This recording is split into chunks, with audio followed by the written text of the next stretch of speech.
मान लो कि ये वृक्ष कुरुक्षेत्र है और इसके ये सारे पत्ते शत्रु सेना। इन पर अपने बाणों का प्रयोग करके दिखाओ। जो आज्ञा गुरुदेव।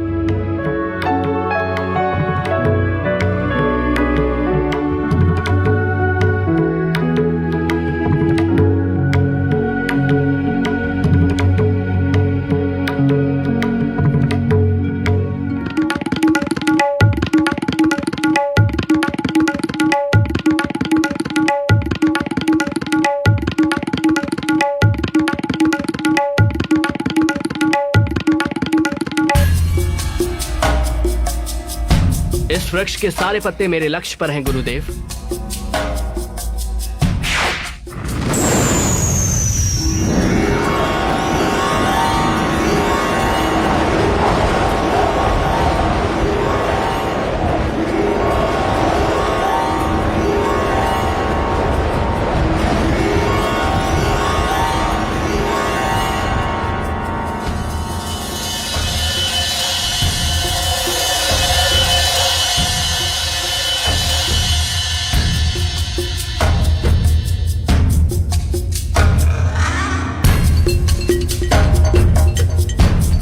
गुरुदेव, पहले बाण ने अपना कार्य पूरा कर दिया। पुत्र, तुम्हें विश्वास है कि सारे पत्तों पर चिन्ह लग गए हैं? हाँ गुरुदेव।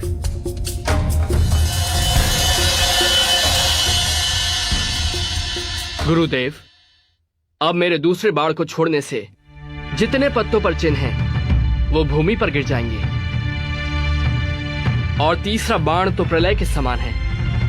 यदि मैंने इसका प्रयोग किया तो सारी सृष्टि का विनाश हो जाएगा। मैं इसका प्रयोग कभी नहीं करूंगा। रुक जाओ पौत्र। अब मुझे पूर्ण विश्वास है कि इस महायुद्ध में हम पांडव दुर्बल नहीं हो सकते। दुर्बल तो अब कौरव लगते हैं। ऐसा मत कहिए दादाश्री, अन्यथा अनर्थ हो जाएगा। क्या अनर्थ होगा पुत्र? गुरुदेव, मैंने देवी सिद्धंबिका तथा भगवान शिव को वचन दिया है कि युद्ध में जो पक्ष कमजोर सिद्ध होगा, मैं उसकी ओर से युद्ध करूंगा।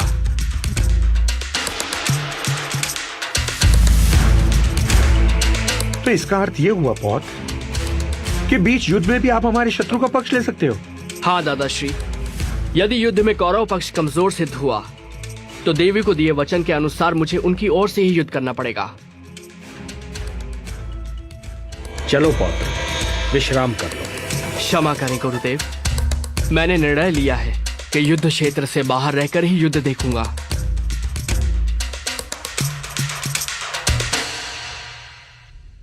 चलो पार्थ।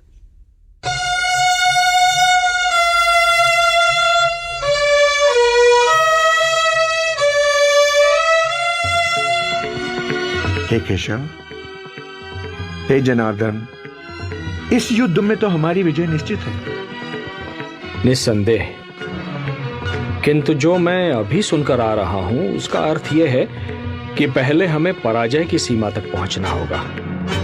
और पराजय का अर्थ है पांडवों में से 2-3 की मृत्यु और पांडव सेना का विनाश।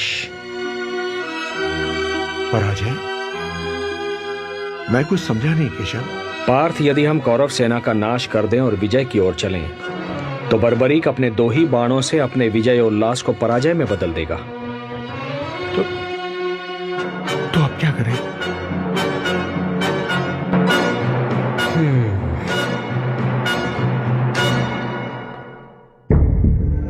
तुम ही बताओ मित्र, क्या सचमुच बर्बरीक के बाण चमत्कारी होंगे?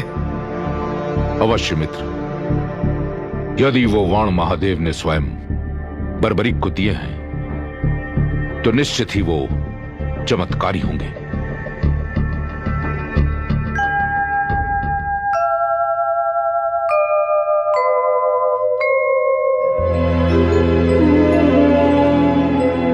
बर्बरीक को युद्ध से हटाना होगा, अन्यथा ये युद्ध की दिशा बदल देगा।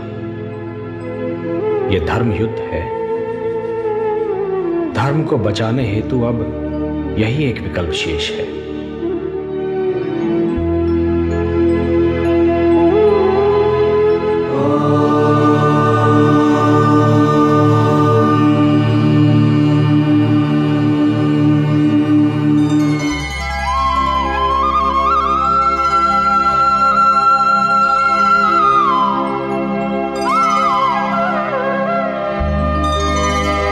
सूर्योदय।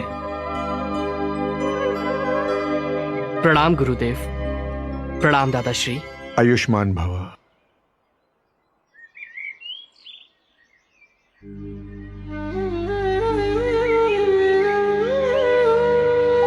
प्रभु, आप शांत क्यों हैं?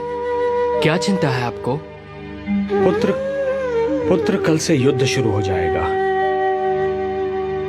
देखें, निर्णय की ओर जाता है। मेरे होते आपको चिंता करने की कोई आवश्यकता नहीं है।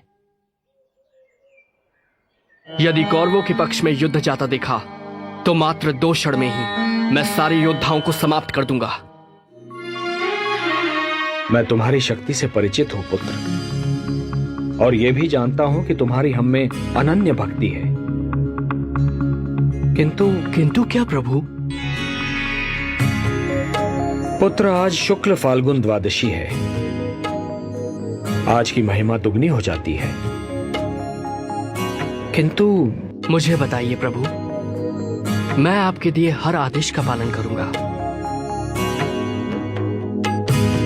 वत्स सूर्योदय, युद्ध से पूर्व चंडी एक बलि चाहती है, और बलि उसी की चढ़ाई जाएगी जो अतुलित बलशाली होगा। इसमें चिंता किस बात की है प्रभु? चिंता इस बात की है वत्स कि इस पृथ्वी पर 3 ही ऐसे वीर हैं जिनकी बलि स्वीकार होगी। मैं, तुम या अर्जुन। नारायण नारायण। केशव,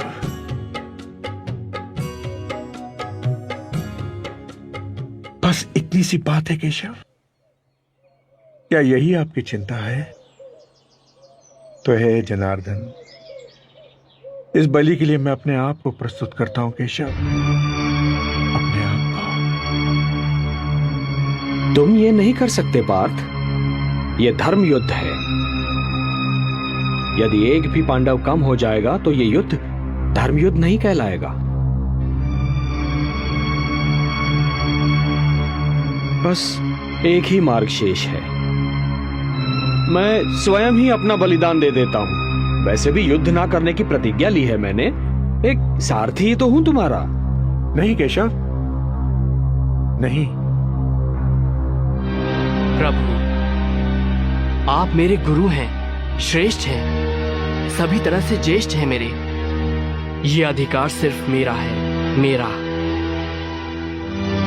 मुझे आज्ञा दीजिए प्रभु। आपके चरणों की सौगंध खाकर कहता हूं, आपके उद्देश्य को पूरा करने के लिए मैं अपने शीश की बलि देता हूं।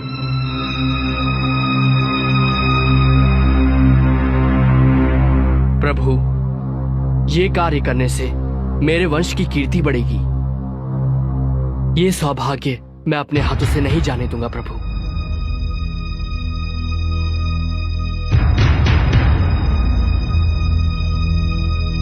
सोचिए मत प्रभु। उठाइए ये शस्त्र और मेरे शीश को धड़ से अलग करके चंडी मां को बलि चढ़ाइए। मैं ऐसा नहीं कर सकता। यदि मैंने ऐसा किया तो यह बलिदान नहीं होगा, हत्या होगी।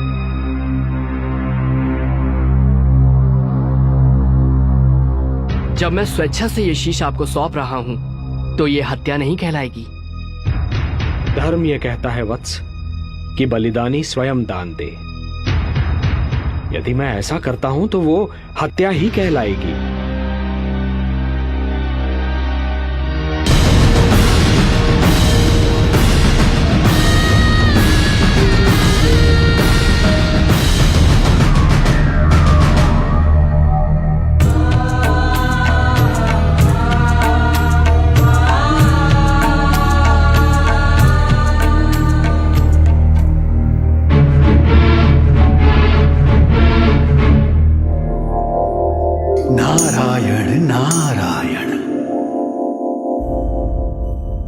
पुत्र घटोत्कच, अब युद्ध का कोई विकल्प नहीं। धर्मराज, घटोत्कच पुत्र बर्बरीक ने श्री कृष्ण के कहने पे अपना शीश दान कर दिया।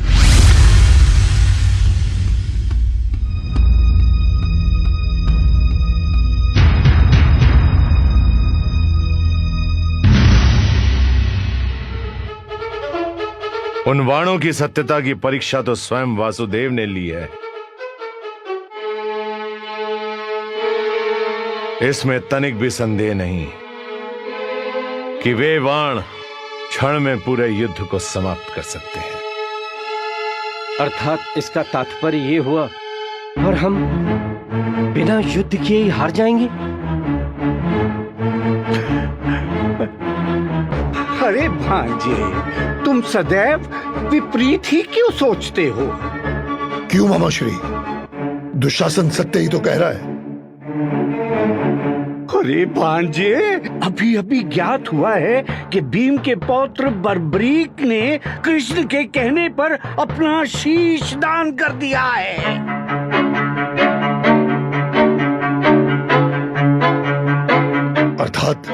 अर्थात भांजो, बर्बरीक की मृत्यु हो चुकी है। अब उसके युद्ध करने का प्रश्न ही उत्पन्न नहीं होता।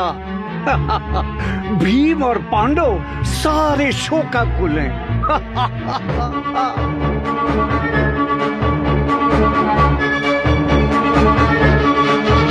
अवश्य इसमें भी कृष्ण का कोई उद्देश्य होगा।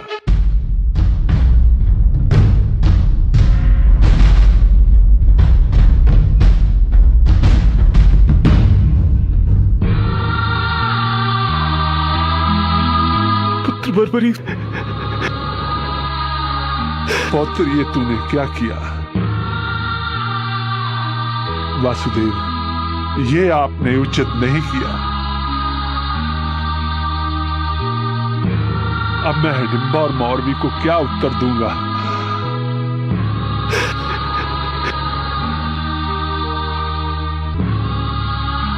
हे ईश्वर, ये तेरी कैसी लीला है? कौन सा पाप किया था मैंने? इससे तो अच्छा होता पुत्र बर्बरीक से पहले मुझे ही मृत्यु आ जाती। कम से कम ये दुख तो नहीं सहना पड़ता। ये आपने क्या किया वासुदेव? और इसके पीछे आपका क्या उद्देश्य है? बोलिए ना केशव।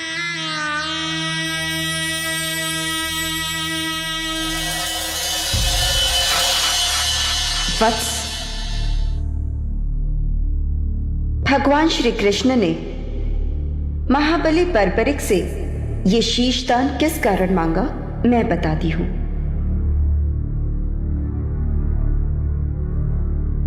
ब्रह्मदेव द्वारा घमंड करने पर इन्हें ये श्राप दिया गया कि अगले जन्म में जब पृथ्वी पर धर्म की रक्षा के लिए युद्ध होगा, तब श्री कृष्ण के द्वारा इन्हें मोक्ष प्राप्त होगा और वे ही इनकी मृत्यु का कारण बनेंगे।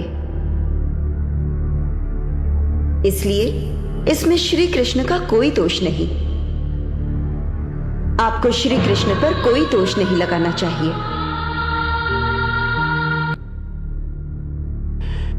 हे केशव, मुझे क्षमा करें, क्षमा करें।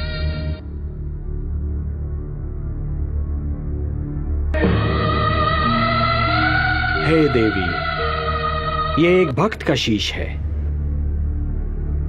इसे अमृत से सींचो और अजरामर बना दो।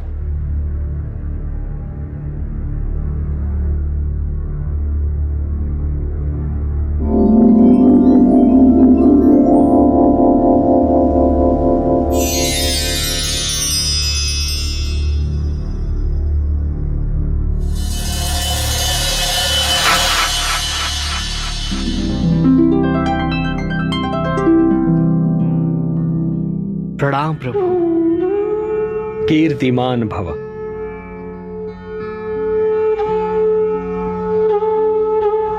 पुत्र बर्बरीक, तुम्हारे त्याग, साधना और तुम्हारे इस महान शीशदान ने तुम्हें नर से नर श्रेष्ठ बना दिया है। तुम जैसा महात्मा केवल सृष्टि के कल्याण के लिए आता है। आज मैं तुम्हें अपना वो नाम देता हूं जो माता यशोदा ने स्वयं मुझे दिया था, श्याम। नारायण नारायण। और तुम्हें मैं अपनी सारी शक्ति भी प्रदान करता हूं। कलयुग में तुम्हें लोग श्याम के नाम से पुकारेंगे। जय श्री श्याम। जय श्री श्याम। जय श्री श्याम। जय श्री श्याम। वत्स, अपनी इच्छा मुझे बताओ। हे नारायण, हे श्याम, मेरी 2 इच्छाएं हैं। प्रथम इच्छा, मेरी देह को आपके हाथ से अग्नि मिले, और मेरी दूसरी इच्छा, मैं महाभारत का युद्ध देखने आया था, मैं वो देखना चाहता हूं। तुम्हारी दोनों इच्छाएं पूर्ण होंगी वत्स। तुम्हारे इस शीश का कभी अंत नहीं होगा।